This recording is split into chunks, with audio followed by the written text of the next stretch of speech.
بسم الله الحمد لله والصلاة والسلام على رسول الله أما بعد. الدرس الحادي عشر يولسم نمبر درس دروس اللغة العربية.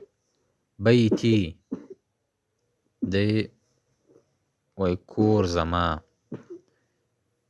هر ځای کی چې اسم پرې یا د متکلم ونښلي نو اضافت یې ځان ته کی. بیتی، هذا بیتی دا کور زما، هذا قلمی دا زما قلم دی، هذا ثوبی دا زما جامه ده. نو دا کله چې اضافت و یا ته وشي د اسم یا د متکلم ته، نو دې څخه مراد متکلم خبرې کوونکی دی. دی وایي هذا بیتی دا زما کور دی. بیا وایي بیتی امام المسجد، کور زما مخامخ د مسجد دی. بیتی جمیل زما کور ښایسته دی. فیه فاغه کور کې حدیقة یو باغچه ده، صغیرة وړوکې کوچنۍ ده. هذه غرفتي دا زما اتاق دی. غرفه مؤنث نو سره هذه مؤنث راوړل پکار دی. نو فیها دا ها ضمیر راجع و غرفې ته دی. فدا غرفه کې نافذة کړکۍ ده، کبیرة لویه غټه کړکۍ ده، ومروحة او پنکه ده، جمیلة ښایسته پنکه. وی هذا سریری دا زما کټ دی، وهذا کرسی دا زما کرسی ده، وهذا مکتبی دا زما ټیبل دی. ساعتی زما دا ساعت، وقلمی وکتابی زما قلم او کتاب، علی المکتب پر ټیبل باندې لوړ پروت دی. وحقیبتی او دا زما بستی چې د تحت المکتب تر دا ټیبل لاندې ده. نافذة غرفتي کړکۍ زما د غرفې، زما د اتاق، مفتوحة کلاوه ده، خلاصه ده. اوس ګوره دا هذا بیتی، بیت مذکر و هذا اسم اشاره مذکر سره راوړل پکار دی. دی اوس مؤنث استعمالی. هذه غرفة اخی دا غرفه دا اتاق زما د ورور دی. وتلك غرفة اخی او هاغه غرفه اتاق د خور دی. غرفة اخی دا اتاق د ورور زما، کبیرة دا لوی دی. وغرفة اختی او زما د خور اتاق، صغیرة وړوکی دی. غرفة اخی دا اتاق زما د ورور چې دی، امام غرفتی مخامخ زما د غرفې دی.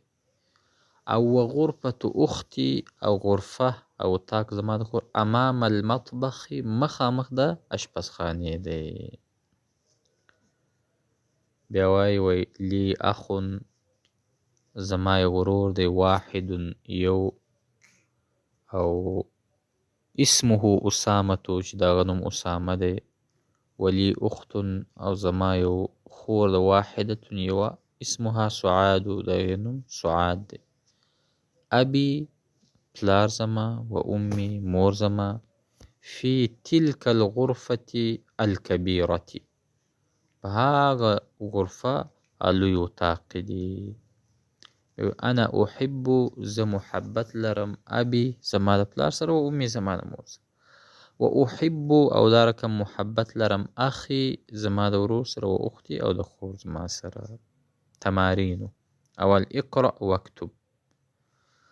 اول من فی هذا البیت څوک دی په دې کور کې. جواب به طور ته ووایه فیه حامد فاکی حامد دی.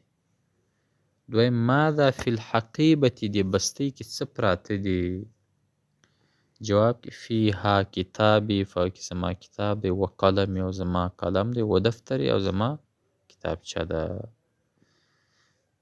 بیا وایي من فی هذا السیارة دریم نمبر، فیها فاکی ابی زما پلار، و امی زما مور، و اخی و اختی زما ورور او خور. څلورم من فیها من فی مسجد الجامعة الان څوک دی په مسجد جامع کې اوس. جواب ورکړي ما فی احدون، په کې څوک نشته. پنځم من فی هذه الغرفة، دې غرفه کې څوک دی؟ فیها المدیر، هغه غرفه کې مدیر ناست دی. اقرأ.